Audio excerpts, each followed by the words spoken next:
Hello and welcome to the One Life Church devotional series where we cover the entire Bible in 20 months. Well, today's chapters are 1 Samuel 24 and 25, and we see David in these chapters in the desert of En-Gedi. He's hiding, he's running away from Saul. Saul hears about it, he musters 3,000 troops, chases him. David is hiding in a cave, must have been deep in the recesses of a massive cave. The very cave that Saul chooses to use as his toilet. He's relieving himself, and David's troops are saying to him, God's given him into your hands. Take him out. David says, I'm not going to touch God's anointed.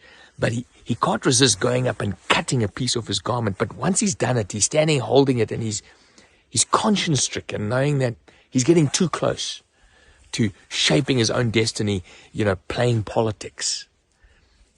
Well, anyway, Saul gets out, and he walks onto the hillside, does David, and he shouts at him, and he says, who are you pursuing? A dead dog? A flea?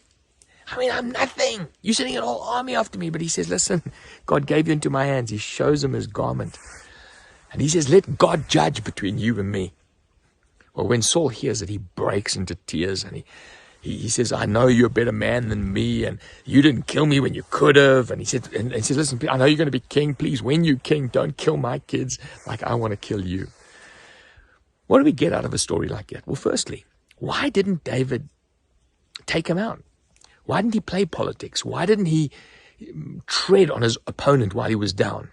Because he trusted God for his promotion and his protection.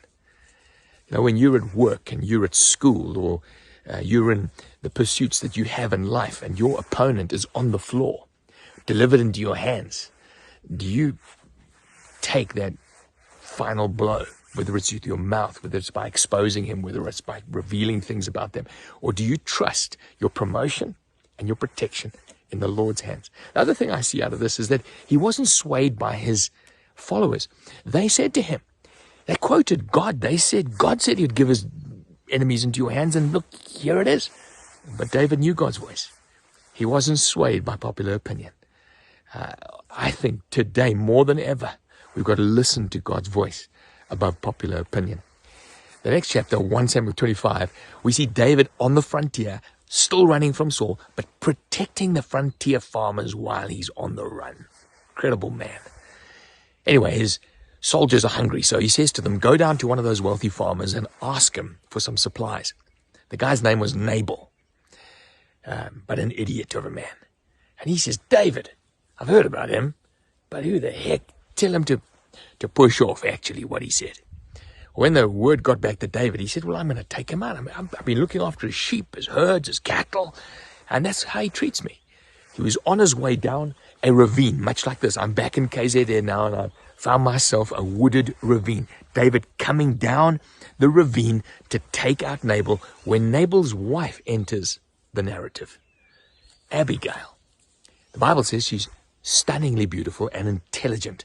And she's got with her an envoy and a peace offering, and says to Nabal, please don't take out innocent blood. She says, you God's anointed.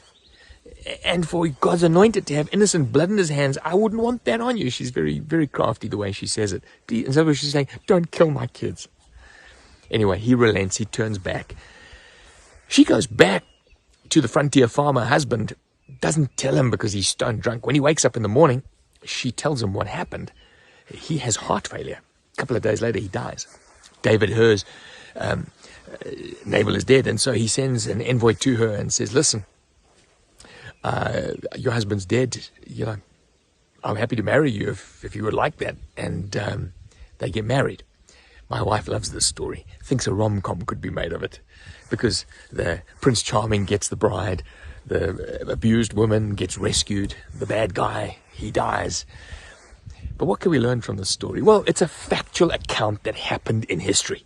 But in addition to that, I think it's a picture, it's a parallel. This Abigail is a picture of Jesus, isn't she? She's speaking up for the innocent, speaking up for those who can't be spoken for, and even speaking up for her rotten husband on behalf of them in front of the judge. And so she pleads for mercy, as Jesus did on behalf of you and me. David is like a picture of God, exhibiting justice and mercy. And Nabal is, well, he's an unrepentant sinner. someone who should have turned, who should have, when he saw the mercy and the grace, turned and repented, and he didn't. And so, as you read this story, I pray that you see the gospel, you see the wonder of God's grace weaved all the way through Old Testament as well as New.